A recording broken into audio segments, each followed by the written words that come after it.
Hello friends, तो कैसे हैं आप लोग। आशा करता हूँ अच्छे होंगे। तो आज हम लोग कंटिन्यू करने वाले हैं झारखंड के प्रमुख जनजाति जो है आपका कोल, माल पहाड़ी और सौरिया पहाड़ी जो जनजाति है, वो हम 3 जनजाति इस वीडियो में लोग डिस्कस करेंगे। और यह जो है आपका सीरीज चलाया जा रहा है झारखंड एसएससी सीजीएल को देखते हुए यह स्टार्ट किया गया था। ठीक है, तो कृपया अभी तक जो भी चैनल को सब्सक्राइब नहीं किए हैं वो कृपया सब्सक्राइब कर दें, लाइक कर दें, बेल आइकन दबा दें और अलग अलग रिलेटेड ग्रुप में शेयर कर दें। बाकी जो चैप्टर का वीडियो नहीं देखे हैं उनके लिए प्लेलिस्ट बना दिया गया है और प्लेलिस्ट का लिंक इस वीडियो के डिस्क्रिप्शन में दे दिया गया है, तो वहां से जाकर के आप देख सकते हैं। आते हैं हम लोग फर्स्ट क्वेश्चन की ओर। पहला क्वेश्चन है, तो हम लोग कोल जनजाति जो है वो डिस्कस करने वाले हैं। ठीक है, ये जो है वो झारखंड का 24वां जनजाति है, कोल जनजाति। फर्स्ट क्वेश्चन देखते हैं। पहला क्वेश्चन दिया गया है वो है कि प्रजातीय दृष्टि से कोल जनजाति को किस समूह में रखा जाता है। ठीक है, तो प्रजातीय दृष्टि से कोल जनजाति को प्रोटो ऑस्ट्राइड समूह में रखा जाता है। ऑप्शन नंबर ए हो जाएगा राइट आंसर।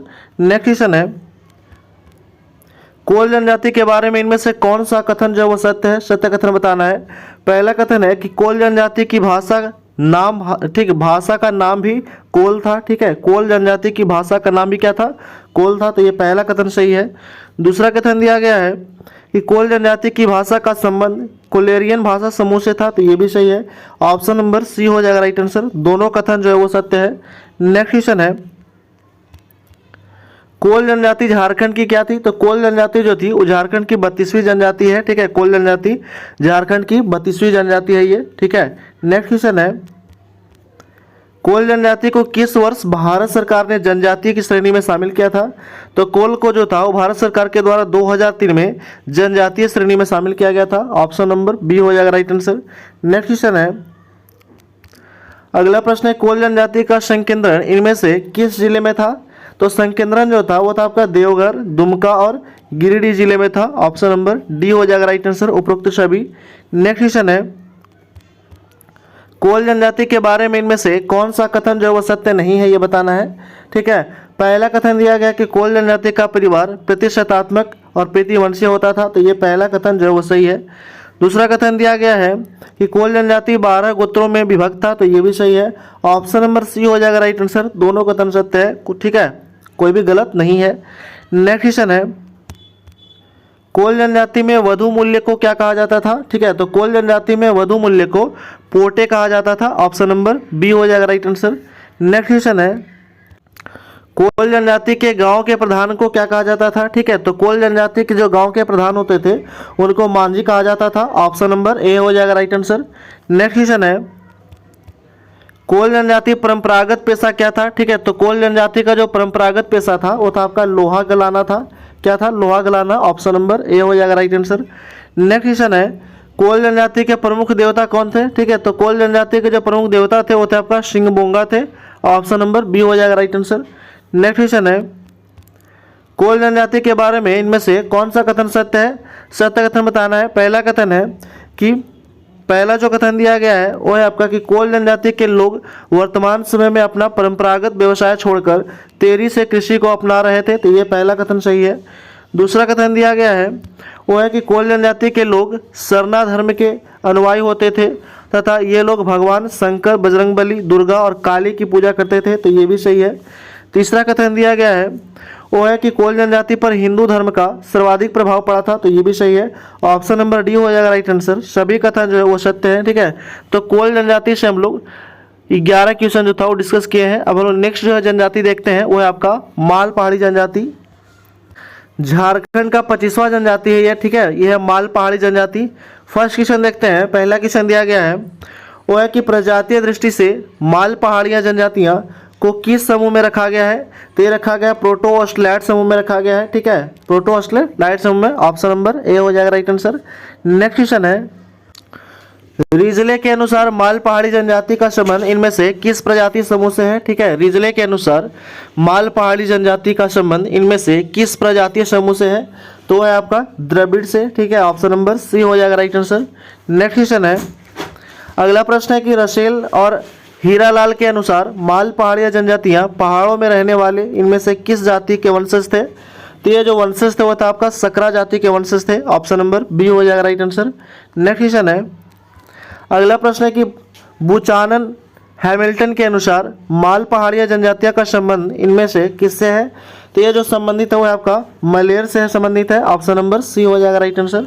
नेक्स्ट क्वेश्चन है, माल पहाड़ी जनजातियों का सर्वाधिक संकेंद्रण झारखंड के इनमें से किस क्षेत्र में था? तो वो था आपका संथाल परगना क्षेत्र में था, ठीक है, Santhal Pargana, option number D हो जाएगा राइट आंसर, ठीक है। नेक्स्ट क्वेश्चन है, माल पहाड़ी जनजाति संथाल परगना क्षेत्र के किस जिले में नहीं पाई जाती थी? ठीक है, तो संथाल परगना क्षेत्र के किस जिले में नहीं पाई जाती थी? तो साहेबगंज जिला में नहीं पाई जाती थी, ठीक है, माल पहाड़ी जनजातियाँ साहेबगंज जिला में नहीं पाया जाता था, ऑप्शन नंबर सी हो जाएगा राइट आंसर। नेक्स्ट क्वेश्चन है, माल पहाड़िया जनजाति की भाषा क्या है? तो माल पहाड़ी जनजाति की जो भाषा वो है आपका मालतो है, क्या है भाषा? मालतो, ऑप्शन नंबर बी हो जाएगा राइट आंसर। नेक्स्ट क्वेश्चन है, माल पहाड़िया जनजातियों की भाषा मालतो का संबंध इनमें से किस भाषा समूह से है? तो है आपका द्रविड़ भाषा समूह से है, ऑप्शन नंबर बी हो जाएगा राइट आंसर। नेक्स्ट क्वेश्चन है, माल पहाड़ी जनजाति के बारे में इनमें से कौन सा कथन सत्य है? सत्य कथन बताना है। पहला कथन है कि इस जनजाति का पारिवारिक प्रतिष्ठात्मक होता था, तो ये पहला कथन सही है। दूसरा कथन दिया गया है वो है आपका कि इस जनजाति में गोत्र नहीं पाया जाता था, तो ये भी सही है। तीसरा कथन है कि इस जनजाति में अंतर विवाह की व्यवस्था पाई जाती थी, तो ये भी सही है, ऑप्शन नंबर डी हो जाएगा राइट आंसर। सभी कथन जो है वो क्या है? सत्य है। नेक्स्ट क्वेश्चन है, अगला प्रश्न है कि माल पहाड़िया जनजाति में वधु मूल्य को क्या कहा जाता था? तो वधु मूल्य को पौन या बंदी कहा जाता था, ऑप्शन नंबर बी हो जाएगा राइट आंसर। नेक्स्ट क्वेश्चन है, माल पहाड़ी जनजाति में वधु मूल्य के रूप में इनमें से क्या देने की प्रथा थी? तो वधु मूल्य के रूप में सुअर देने की प्रथा थी, ऑप्शन नंबर सी हो जाएगा राइट आंसर। नेक्स्ट क्वेश्चन है, अगला प्रश्न है कि माल पहाड़ी जनजाति में विवाह हेतु कन्या ढूंढने वाले व्यक्ति को क्या कहा जाता था? तो कन्या ढूंढने वाले व्यक्ति को सिंथु या सिथुरार कहा जाता था, ऑप्शन नंबर ए हो जाएगा राइट आंसर। नेक्स्ट क्वेश्चन है, माल पहाड़ी जनजाति के बारे में इनमें से कौन सा कथन सत्य है? सत्य कथन बताना है। पहला कथन है कि इस जनजाति में सुअर को सामाजिक प्रतिष्ठा का प्रतीक माना जाता था, तो ये सही है, पहला कथन। दूसरा कथन दिया गया है वो है कि इस जनजाति में सभी वैवाहिक खर्चों का भुगतान वर पक्ष के द्वारा किया जाता था, तो ये भी सही है, ऑप्शन नंबर सी हो जाएगा राइट आंसर। दोनों कथन जो है वो सत्य है। नेक्स्ट क्वेश्चन है, माल पहाड़िया जनजाति में गांव का मुखिया क्या कहलाता था? तो गांव का मुखिया मांझी कहलाता था, ठीक है, गांव का मुखिया मांझी कहलाता था, ऑप्शन नंबर बी हो जाएगा राइट आंसर। नेक्स्ट क्वेश्चन है, माल पहाड़ी जनजाति के बारे में इनमें से कौन सा कथन जो है वो सत्य है? ठीक है, सत्य कथन बताना है। पहला कथन है कि इस जनजाति में माघ माघी पूजा तथा अगहन में घंगरा पूजा किया जाता था, तो ये सही है, पहला कथन। दूसरा कथन दिया गया है वो है कि इस जनजाति में बीज बोते समय बीसे आड़या नामक पूजा किया जाता था, तो ये भी सही है, ठीक है, ठीक है, दूसरा कथन जो सत्य है। तीसरा कथन दिया गया है वो है आपका, तीसरा कथन है कि इस जनजाति के द्वारा फसल की कटाई के समय गांगी अड़िया नामक पूजा किया जाता था, तो ये भी सही है, ऑप्शन नंबर डी हो जाएगा राइट आंसर। उपरोक्त सभी कथन जो है वो क्या है? तो सही है। नेक्स्ट क्वेश्चन है, अगला क्वेश्चन दिया गया कि माल पहाड़िया जनजाति के बारे में इनमें से कौन सा कथन सत्य है? सत्य कथन बताना है। पहला कथन है कि इस जनजाति के लोगों के द्वारा, ठीक है, बाजरे के फसल की कटाई के समय पुनु अड़या नामक पूजा किया जाता था, तो ये सही है, पहला कथन सही है।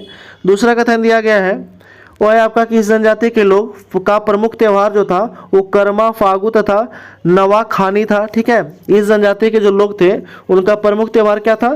तो कर्मा था, फागु था और नवा खानी था, यानी कि दूसरा कथन भी सही है, ठीक है, ऑप्शन नंबर सी हो जाएगा राइट आंसर। उपरोक्त दोनों कथन जो है वो क्या है? तो सत्य है।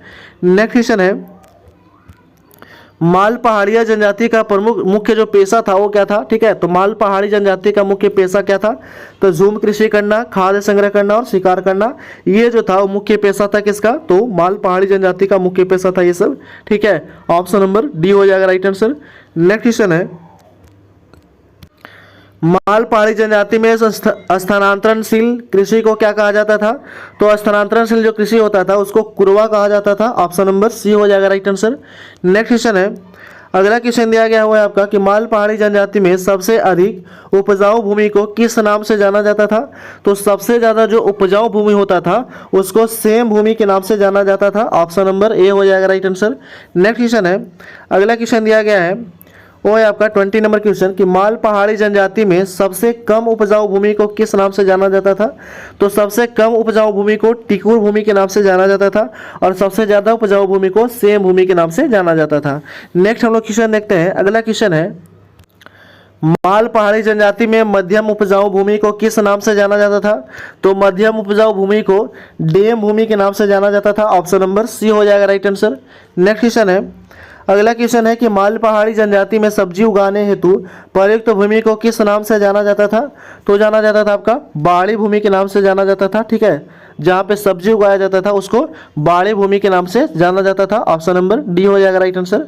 नेक्स्ट क्वेश्चन है, अगला क्वेश्चन है कि माल पहाड़िया जनजाति के प्रमुख देवता निम्न में से कौन है। तो प्रमुख जो देवता है वो आपका सूर्य और धरती गुराशी गोसाई है। ऑप्शन नंबर सी हो जाएगा राइट आंसर, उपयुक्त दोनों। नेक्स्ट क्वेश्चन है, अगला क्वेश्चन दिया गया है कि माल पहाड़िया जनजाति के प्रमुख देवता धरती गुरासी गोसाई को इनमें से किस अन्य नाम से भी जाना जाता है। तो जाना जाता है आपका बीरू गोसाई और वसुमती गोसाई के नाम से भी जाना जाता है। ऑप्शन नंबर सी हो जाएगा राइट आंसर, उपयुक्त दोनों। ठीक है, बीरू गोसाई और वसुमती गोसाई। ठीक है, नेक्स्ट क्वेश्चन है, अगला क्वेश्चन दिया गया है वो है आपका कि माल पहाड़िया जनजाति के गांव का पुजारी क्या कहलाता था। तो गांव के जो पुजारी होता था वो देहरी कहलाता था। ऑप्शन नंबर सी हो जाएगा राइट आंसर। तो इस तरह जो हम लोग माल पहाड़ी भी जो है वो जनजातियाँ हम लोग समाप्त कर चुके हैं, जिसमें आपको 25 क्वेश्चन था। और ये जितना भी आपको क्वेश्चन कराया जा रहा है ये most important exam variant question है। झारखंड से रिलेटेड जितने भी एग्जाम आने वाले हैं उसके लिए मोस्ट इंपॉर्टेंट सीरीज आपको चलाया जा रहा है, झारखंड स्पेशल। ठीक है, तो कृपया अभी तक जो भी चैनल को सब्सक्राइब नहीं किए हैं वो कृपया सब्सक्राइब कर दें, लाइक कर दें, बेल आइकन दबा दें और अलग अलग ऐसे रिलेटेड ग्रुप में शेयर कर दें। इनका पीडीएफ आपको व्हाट्सएप ग्रुप पे प्रोवाइड कर दिया जाएगा और व्हाट्सएप ग्रुप का लिंक इस वीडियो के डिस्क्रिप्शन में दे दिया गया है, तो वहां से जाकर के आप ज्वाइन कर लीजिएगा। ठीक है, इसका प्लेलिस्ट भी बना दिया गया है, बाकी जो चैप्टर का वीडियो नहीं देखे हैं उनके लिए प्लेलिस्ट भी बना दिया गया है और प्लेलिस्ट का लिंक भी इस वीडियो के डिस्क्रिप्शन में दे दिया गया है, तो वहां से जाकर के आप देख सकते हैं। नेक्स्ट हम लोग जनजाति देखते हैं। अगला जनजाति है वो नेक्स्ट जनजाति वो है आपका सोरिया पहाड़ी जनजाति। देखते हैं हम लोग झारखंड का जो 26वां जनजाति है वो है आपका सोरिया पहाड़ी जनजाति। ठीक है, सोरिया पहाड़ी जनजाति का फर्स्ट क्वेश्चन देखते हैं।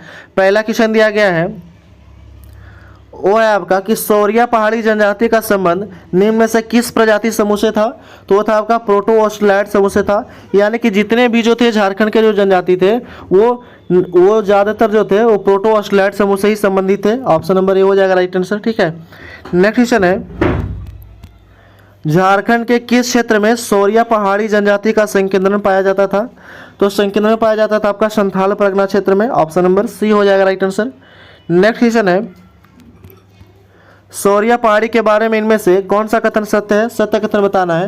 पहला कथन है कि इस जनजाति को संथाल परगना का आदि निवासी माना जाता था, तो ये सही है पहला कथन। दूसरा कथन दिया गया है वो है कि इस जनजाति का प्रमुख संकेंद्रण राजमहल क्षेत्र के दामिनी कोह में था, तो ये भी सही है। तीसरा है कि इस जनजाति में कभी कभी अपनी स्वतंत्रता मुगलों या मराठों के हाथों में नहीं सौंपी, तो ये भी सही है। यानी कि ऑप्शन नंबर डी हो जाएगा राइट आंसर। उपरोक्त सभी कथन जो है वो क्या है तो सत्य है। नेक्स्ट क्वेश्चन है सोरिया पहाड़िया जनजाति स्वयं को किस नाम से पुकारती थी। तो स्वयं को जो है वो मलेर के नाम से पुकारती थी। ऑप्शन नंबर ए हो जाएगा राइट आंसर। नेक्स्ट क्वेश्चन है सोरिया पहाड़िया जनजाति की भाषा क्या था। तो सोरिया पहाड़ी जनजाति की जो भाषा था वो था आपका मालतो था। क्या भाषा था? मालतो भाषा था। ऑप्शन नंबर बी हो जाएगा राइट आंसर। नेक्स्ट क्वेश्चन है सोरिया पहाड़ी जनजाति के लोग बोलचाल हेतु इनमें से किस भाषा का प्रयोग करते थे। तो बोलचाल हेतु इसमें से बांग्ला भाषा का प्रयोग करते थे। ऑप्शन नंबर सी हो जाएगा राइट आंसर। नेक्स्ट क्वेश्चन है सोरिया जनजाति के बारे में इनमें से कौन सा कथन जो है वो सत्य नहीं है। सत्य नहीं है ये बताना है। पहला कथन है कि इस जनजाति के लोग अधिकांशतः पहाड़ों में रहते थे, तो ये पहला कथन सत्य है। ठीक है, दूसरा कथन दिया गया है वह है कि इस जनजाति के आवास को आवास को अड्डा कहा जाता था, तो ये भी सही है। यानी कि ऑप्शन नंबर सी हो जाएगा राइट आंसर। दोनों कथन सत्य है, कोई भी गलत नहीं है। नेक्स्ट क्वेश्चन है सोरिया पहाड़ी जनजाति के बारे में इनमें से कौन सा कथन सत्य नहीं है। ठीक है, पहला कथन दिया गया है कि सोरिया पहाड़ी जनजाति की सामाजिक व्यवस्था जो था वो प्रतिशतात्मक था, तो ये जो कथन पहला जो है वो सही है। इसमें क्वेश्चन बोला गया था कि कौन सा कथन सत्य नहीं है, तो पहला कथन क्या है तो सत्य है। दूसरा कथन दिया गया है वो है कि इस जनजाति में विवाह में लड़की की सहमति अनिवार्य होती थी, तो ये भी सही है। दूसरा कथन भी सही है। तीसरा कथन दिया गया है वो है कि इस जनजाति में सर्वाधिक प्रचलित विवाह जो था आयोजित विवाह होता था, तो ये भी सही है। ठीक है, चौथा कथन है दिया गया है कि इस जनजाति में बहिर्जातीय विवाह की मान्यता होती थी, तो ये जो है वो गलत है। यानी कि पूछा गया था कौन सा कथन जो है वो सत्य नहीं है, तो डी जो है वो सत्य नहीं है, ऑप्शन नंबर डी हो जाएगा राइट आंसर। नेक्स्ट क्वेश्चन है, अगला क्वेश्चन है कि सौरिया पहाड़ी जनजाति में विवाह संस्कार संपन्न कराने वाले व्यक्ति को क्या कहा जाता था? तो विवाह संपन्न कराने वाले जो व्यक्ति होते थे वो क्या कहलाते थे? तो वो जो है वेद सिरु कहलाते थे, ऑप्शन नंबर सी हो जाएगा राइट आंसर। नेक्स्ट क्वेश्चन है, सौरिया पहाड़ी जनजाति में वधु मूल्य को किस नाम से जाना जाता था? तो वधु मूल्य को पौन के नाम से जाना जाता था, ऑप्शन नंबर सी हो जाएगा राइट आंसर। नेक्स्ट क्वेश्चन है, अगला क्वेश्चन दिया गया कि सौरिया पहाड़ी जनजाति में युवा गृह को क्या कहा जाता था? तो युवा गृह को कोडवाह कहा जाता था, ऑप्शन नंबर सी हो जाएगा राइट आंसर। नेक्स्ट क्वेश्चन है, सौरिया पहाड़ी जनजाति में युवकों के युवा गृह को किस नाम से जाना जाता था? तो जाना जाता था आपका मशर्मक कोडवाह के नाम से जाना जाता था, ऑप्शन नंबर बी हो जाएगा राइट आंसर। नेक्स्ट क्वेश्चन है, अगला क्वेश्चन दिया गया है कि सौरिया पहाड़ी जनजाति में युवतियों के युवा गृह को किस नाम से जाना जाता था? ठीक है, तो युवतियों के युवा गृह जो होता था उसको पेलमक कोडवाह के नाम से जाना जाता था, ऑप्शन नंबर ए हो जाएगा राइट आंसर। नेक्स्ट क्वेश्चन है, सौरिया पहाड़ी जनजाति के बारे में इनमें से कौन सा कथन जो है वो सत्य है? ठीक है, पहला कथन दिया गया है कि इस जनजाति में गोत्र नहीं पाया जाता था, तो ये पहला कथन सही है। दूसरा कथन दिया गया है वो है कि इस जनजाति में विवाह विच्छेद तथा पूर्ण विवाह की प्रथा पाई जाती थी, तो ये भी सही है, ऑप्शन नंबर सी हो जाएगा राइट आंसर। दोनों कथन जो है वो सत्य है। नेक्स्ट क्वेश्चन है, सौरिया पहाड़ी जनजाति में गांव का मुखिया क्या कहलाता था? तो गांव का मुखिया जो था वो मांझी कहलाता था। ठीक है, सौरिया पहाड़ी जनजाति में गांव के जो मुखिया होता था उसको क्या कहते थे? मांझी कहते थे, ऑप्शन नंबर ए हो जाएगा राइट आंसर। नेक्स्ट क्वेश्चन है, सौरिया पहाड़ी जनजाति के बारे में इनमें से कौन सा कथन जो है वो सत्य है? सत्य कथन बताना है। पहला कथन है कि सौरिया पहाड़ी जनजाति के प्रमुख त्यौहार फसलों पर आधारित होते थे, तो ये पहला कथन सही है। दूसरा कथन दिया गया है वो है कि सौरिया पहाड़ी जनजाति में फसलों पर आधारित त्यौहार को अड़या कहा जाता था, तो ये भी सही है, ऑप्शन नंबर सी हो जाएगा राइट आंसर। उपरोक्त दोनों कथन जो है वो सत्य है। नेक्स्ट क्वेश्चन है, अगला क्वेश्चन है कि सौरिया पहाड़ी जनजाति में प्रचलित इन त्योहारों के संबंध में कौन सा मिलान जो है वो सही है ये बताना है। तो पहला जो मिलान दिया गया है हम लोग देखते हैं, पहला है कि गांगी अड़या जो है वो भादों में फसल कटने पर मनाया जाता था, तो ये सही है पहला। दूसरा है कि ओसरा अड़या जो है वो कार्तिक में घघरा फसल कटने पर मनाया जाता था, तो ये भी सही है दूसरा। तीसरा जो दिया गया है वो मिलान है वो है आपका कि पुनु अड़या जो था वो पुष में बाजरे की फसल काटने पर मनाया जाता था, तो ये भी सही है, यानी कि ऑप्शन नंबर डी हो जाएगा राइट आंसर। उपरोक्त सभी मिलान जो है वो क्या है? तो सही है। नेक्स्ट क्वेश्चन है, सौरिया पहाड़ी जनजाति के बारे में इनमें से कौन सा कथन जो है वो सत्य है? ठीक है, पहला कथन दिया गया है, फर्स्ट कथन है कि इस जनजाति में पिता की मृत्यु के बाद बड़े पुत्र का संपत्ति पर अधिकार होता था, तो ये भी सही है, पहला कथन सही है। दूसरा कथन दिया गया है वो है कि इस जनजाति में पुत्र नहीं होने पर पिता की मृत्यु के बाद परिवार के साथ रहने वाले जमाई का संपत्ति अधिकार होता था, तो ये भी सही है। ठीक है, यानी कि ऑप्शन नंबर सी हो जाएगा राइट आंसर। दोनों कथन जो है वो सत्य है। नेक्स्ट क्वेश्चन है, अगला क्वेश्चन, ललित प्रसाद विद्यार्थी के अनुसार सौरिया पहाड़ी जनजातियों द्वारा की जाने वाली स्थानांतरणशील कृषि को किस नाम से जाना जाता था? ठीक है, ललित प्रसाद विद्यार्थी के अनुसार सौरिया पहाड़िया जनजाति द्वारा की जाने वाली स्थानांतरणशील कृषि को किस नाम से जाना जाता था? तो जाना जाता था आपका कुरवा के नाम से जाना जाता था, ऑप्शन नंबर सी हो जाएगा right answer, Kurwa. Next question है, सौरिया जनजाति में पहाड़ी ढाल पर रहने वाले व जोत को कोड़कर ठीक है कृषि करने वाले लोग को क्या कहा जाता था? तो उस लोग को कहा जाता था आपका वीठा और धामी कहा जाता था, ऑप्शन नंबर सी हो जाएगा राइट आंसर, उपरोक्त दोनों। नेक्स्ट क्वेश्चन है, अगला क्वेश्चन है कि सौरिया पहाड़ी जनजाति के प्रमुख देवता निम्न में से कौन थे? तो प्रमुख जो देवता थे उन लोगों का वो थे आपका लहू गोसाई थे। कौन थे? लहू गोसाई, ऑप्शन नंबर बी हो जाएगा राइट आंसर। नेक्स्ट क्वेश्चन है, अगला प्रश्न है कि सौरिया पहाड़ी जनजाति में सूर्य देवता को किस नाम से जाना जाता था? तो सूर्य देवता को बैरू गोसाई के नाम से जाना जाता था, ऑप्शन नंबर ए हो जाएगा राइट आंसर। नेक्स्ट क्वेश्चन है, अगला प्रश्न है कि सौरिया पहाड़ी जनजाति में चांद देवता को किस नाम से जाना जाता था? तो चांद देवता को विल्प गोसाई के नाम से जाना जाता था, ऑप्शन नंबर बी हो जाएगा राइट आंसर। नेक्स्ट क्वेश्चन है, अगला प्रश्न है कि सौरिया पहाड़ी जनजाति में काल देवता को किस नाम से जाना जाता था? तो काल देवता को पो गोसाई के नाम से जाना जाता था, ऑप्शन नंबर ए हो जाएगा राइट आंसर। ठीक है, सॉरी यहाँ पे मिस्टेक हो गया था, यहाँ पे हो जाएगा आपका 24 का होगा, आंसर नंबर बी हो जाएगा। ठीक है, काल गोसाई के नाम से जाना जाता था। क्वेश्चन था कि सौरिया पहाड़ी जनजाति में काल देवता को किस नाम से जाना जाता था, तो काल गोसाई के नाम से जाना जाता था। ऑप्शन नंबर बी हो जाएगा राइट आंसर। नेक्स्ट क्वेश्चन है, सौरिया पहाड़ी जनजाति में राजमार्ग देवता को किस नाम से जाना जाता था, तो राजमार्ग देवता को वो जाना जाता था आपका पो गोसाई के नाम से जाना जाता था। ऑप्शन नंबर ए हो जाएगा राइट आंसर। नेक्स्ट क्वेश्चन है, अगला क्वेश्चन है कि सौरिया पहाड़ी जनजाति में सत्य देवता को किस नाम से, ठीक है, जाना जाता था, तो सत्य देवता को दरमारे गोसाई के नाम से जाना जाता था। ऑप्शन नंबर डी हो जाएगा राइट आंसर। नेक्स्ट क्वेश्चन है, सौरिया पहाड़ी जनजाति में जन्म देवता को किस नाम से जाना जाता था, ठीक है, तो जन्म देवता को जाना जाता था आपका जर मात्रे गोसाई के नाम से जाना जाता था। ऑप्शन नंबर डी हो जाएगा राइट आंसर। नेक्स्ट क्वेश्चन है, अगला क्वेश्चन दिया गया कि सौरिया पहाड़ी जनजाति में शिकार देवता को किस नाम से जाना जाता था, तो शिकार देवता को कांदो के नाम से जाना जाता था। ठीक है, किस नाम से, सॉरी, शिकार देवता को ओटगा के नाम से जाना जाता था। ऑप्शन नंबर ए हो जाएगा राइट आंसर। नेक्स्ट क्वेश्चन है, सौरिया पहाड़ी जनजाति में धार्मिक कार्यों का संपादन करने वाले व्यक्ति को क्या कहा जाता था, ठीक है, सौरिया पहाड़ी जनजाति में धार्मिक कार्यों का संपादन करने वाले व्यक्ति को क्या कहा जाता था, तो कहा जाता था आपका कांदो मांझी कहा जाता था। ऑप्शन नंबर सी हो जाएगा राइट आंसर। नेक्स्ट क्वेश्चन है, अगला प्रश्न दिया गया है कि सौरिया पहाड़ी जनजाति में धार्मिक कार्यों का संपादन करने वाले व्यक्ति कांदो मांझी का सहायक क्या कहलाता था, तो उसका जो सहायक होता था वो कहलाता आपका कोतवाल और चालवे कहलाता था। ऑप्शन नंबर सी हो जाएगा राइट आंसर, उपरोक्त दोनों। नेक्स्ट क्वेश्चन है और इस वीडियो का लास्ट क्वेश्चन है ये, ठीक है, 31 नंबर क्वेश्चन, सौरिया पहाड़ी जनजाति के बारे में निम्न में से कौन सा कथन जो वो सही है, ठीक है, तो सही कथन बताना है। पहला कथन है कि रिजले के अनुसार सौरिया पहाड़ी जनजाति का धार्मिक संबंध जीववाद से था, तो ये पहला सही है। दूसरा दिया गया कथन है वो है आपका कि सौरिया पहाड़ी जनजाति में पूर्वजों पूजा का विशेष महत्व होता था, तो ये भी सही है। ऑप्शन नंबर सी हो जाएगा राइट आंसर, उपरोक्त दोनों कथन जो है वो सही है। तो इस वीडियो में हम लोग 3 जनजाति जो है वो कवर किए हैं, ठीक है, कोल जनजाति, माल पहाड़िया जनजाति और एक था सौर पहाड़िया जनजाति। 3 जनजाति हम लोग कवर किए हैं इस वीडियो में। तो कृपया जो भी चैनल पे नए हैं वो सब्सक्राइब कर दें, लाइक कर दें, बेल आइकन दबा दें और अलग अलग असली रिलेटेड ग्रुप में शेयर कर दें। Thanks for watching.